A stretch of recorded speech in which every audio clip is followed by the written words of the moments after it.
to the land that I will show you, and make of you a great nation. I will bless you and will make your name great, so that you will be a blessing. I will bless those who bless you, and the one who curses you, I will curse. And in all the families of the earth, they shall be blessed. So Abram went as the Lord had told him, and Lot went with him. Abram was 75 years old when he departed from Haran. Abram took his wife Sarai and his brother's son Lot and all the possessions that they had gathered and all the persons whom they had acquired in Haran. And they set forth to go to the land of Canaan. This is the word of God for the people of God. Thanks be to God. You may be seated.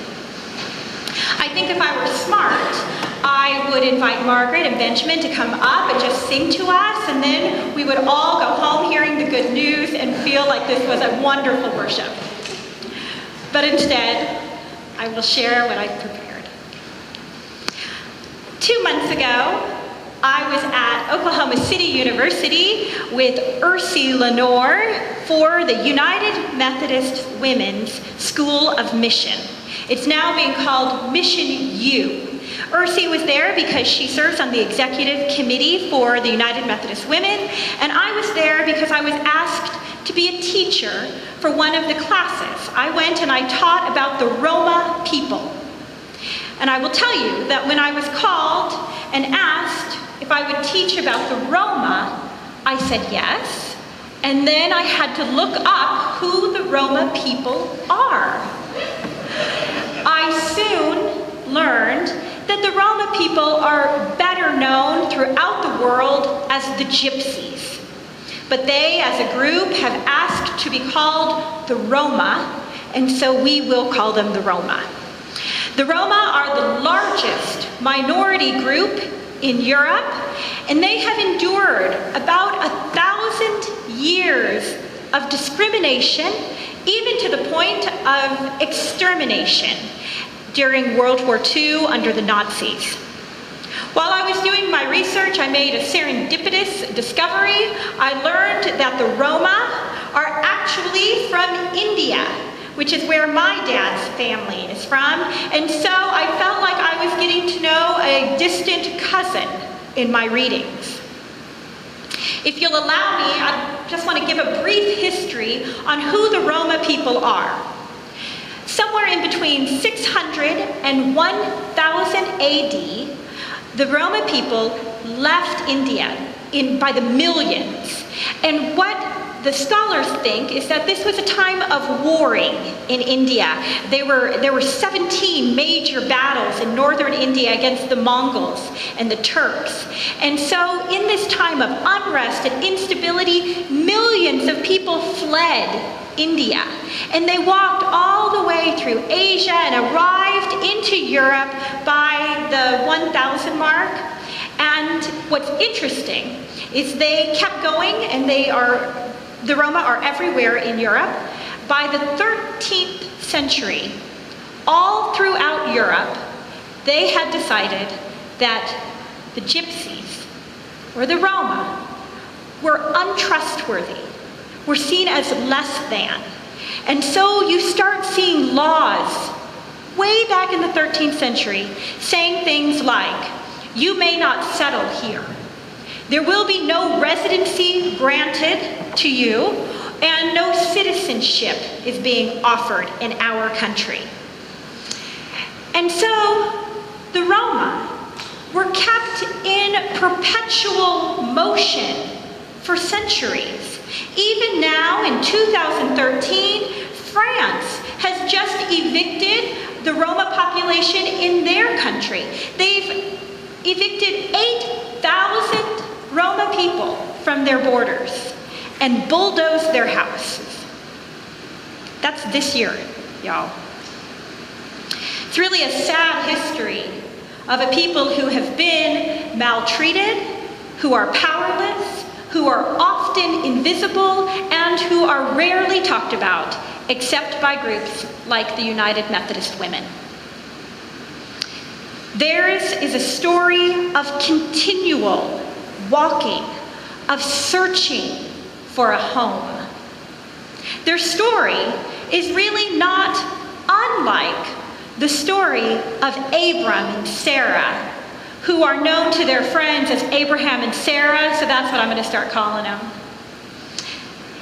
This morning I read to you the call story in Genesis 12, when God asked Abraham and Sarah to leave their country, their clan, and their home, and walk to Israel, to the promised land, to the land flowing with milk and honey. And then God, in our text, gives such beautiful promises to them and to their descendants. God promises longevity and blessings and overall God's favor upon Abraham and his descendants. The promises in our text are repeated over and over in the next 4 books of the Bible.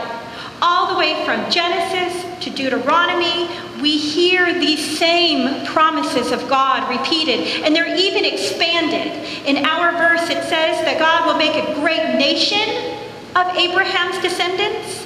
Later, we hear things like Abraham's descendants will be more numerous than the stars. So Abraham and Sarah, they accepted this call by God, and they walked and walked all the way from Ur, which is in Iraq, and they kind of moved up and back down, and they made it into Egypt. They came out of Egypt, and they died outside of Israel. And so the Israelites needed a new leader. And so in the beginning of Exodus, we hear the call story of Moses. And Moses accepts and walks with God's people through the wilderness, all the way from Exodus to the end of Deuteronomy. And at the end of Deuteronomy, Moses and the Israelites stand on a hill looking into Israel. They stood in Jordan, though, on Mount Nebo, and they could see the promised land. But that is where Moses died. He never walked into the land that God had promised. Abraham, Sarah, Moses. Their lives were kept in perpetual motion, walking in the wilderness, searching for the land that God had promised. We know many people walking in the wilderness in our world, kept in perpetual motion, searching for that land that God had promised. The Roma are still searching for a home, a place to rest with equality and opportunity. The Syrians are engrossed in a civil war where 100,000 people have been killed and another 100,000 have fled. Let me put that second number into some perspective. That's like saying that a refugee flees Syria every 15 seconds. We live in a country where undocumented immigrants walk from Mexico or Central or South America to come here, to struggle for work, for shelter, for medical care, like they do every week downstairs, and for education. We live in a state where 8,000 children have been removed from their homes and now live in foster care. We all know families who have been forced to walk away from their homes that are being foreclosed upon because of this recession. And we are surrounded by the homeless who are constantly walking with nowhere to go. So many people walking in the wilderness, kept in perpetual motion, searching for the land that God has promised. And maybe this is your journey right now. Maybe it feels like you are walking and never arriving, searching for that place of rest. And if that is you right now, I want you to hear the promises in our text that God walks with you. And I want you to know that I think it's our job to walk with you, to carry the load, to sweeten the days of the journey we share together.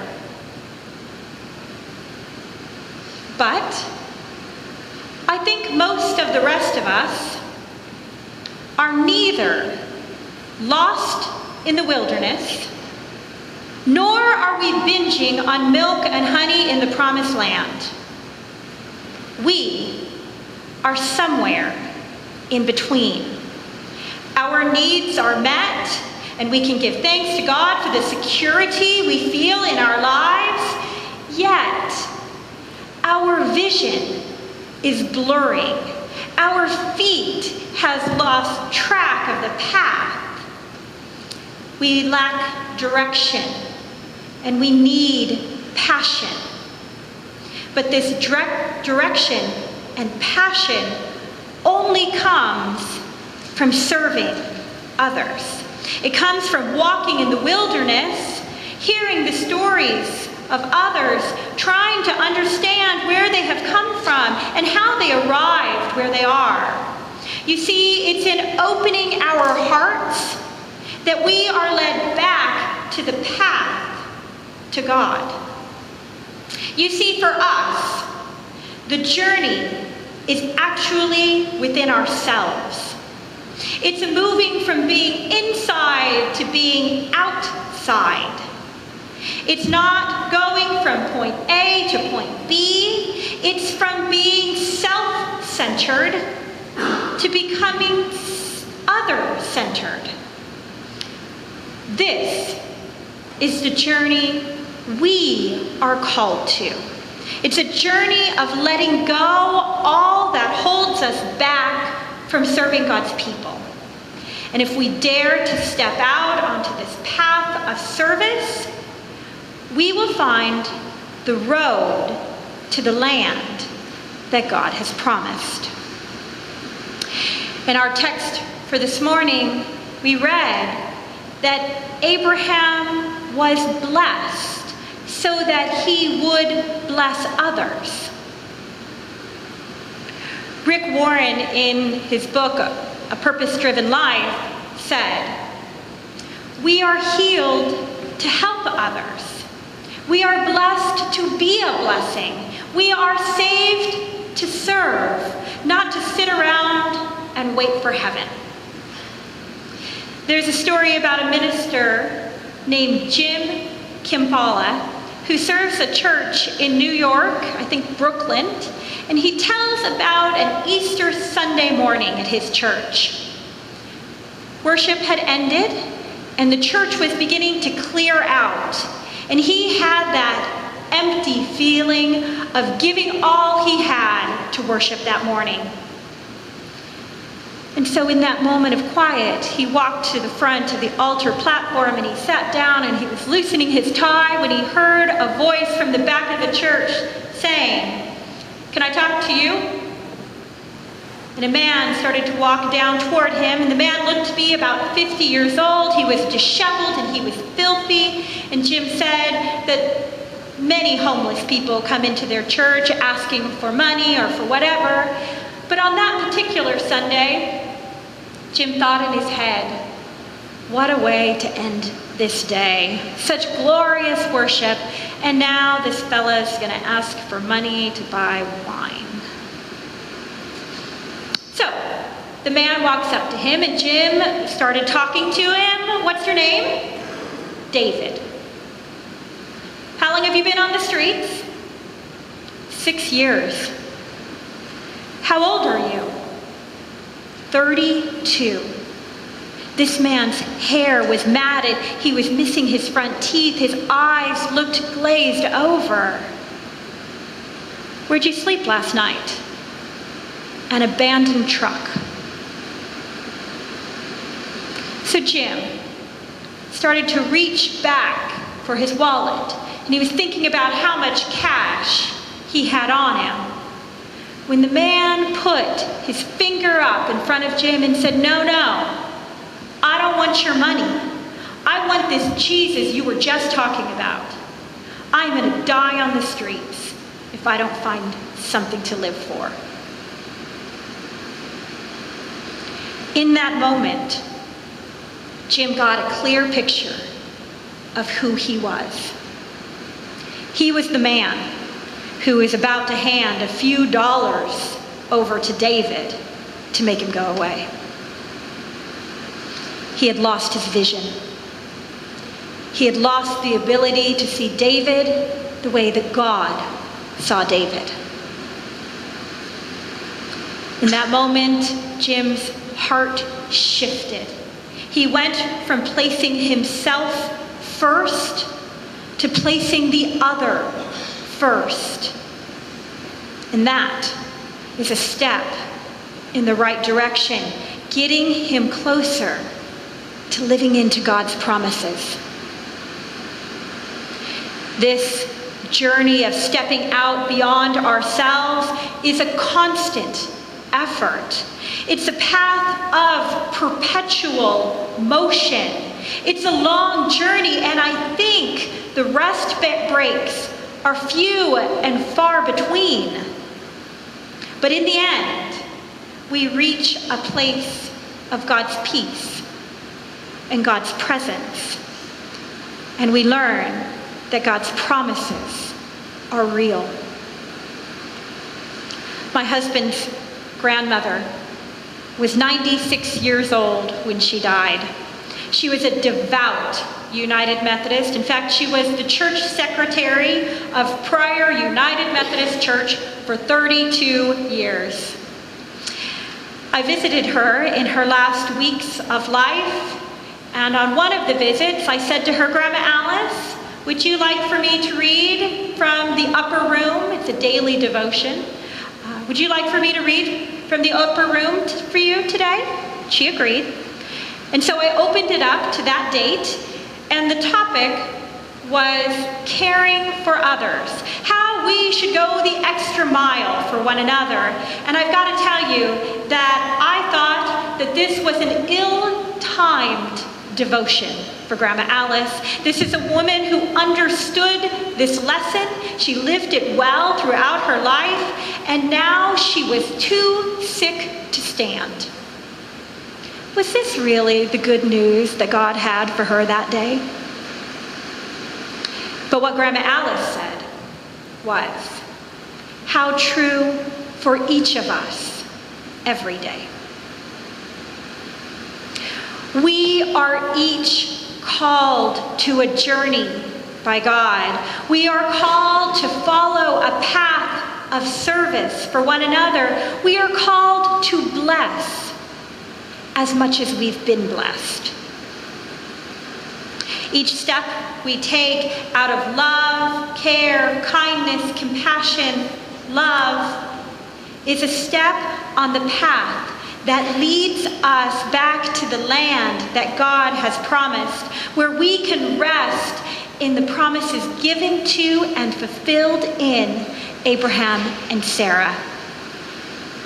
Ours is a journey of internal transformation, where we learn and relearn how to love and respect each and every person we encounter, placing the other beyond ourselves.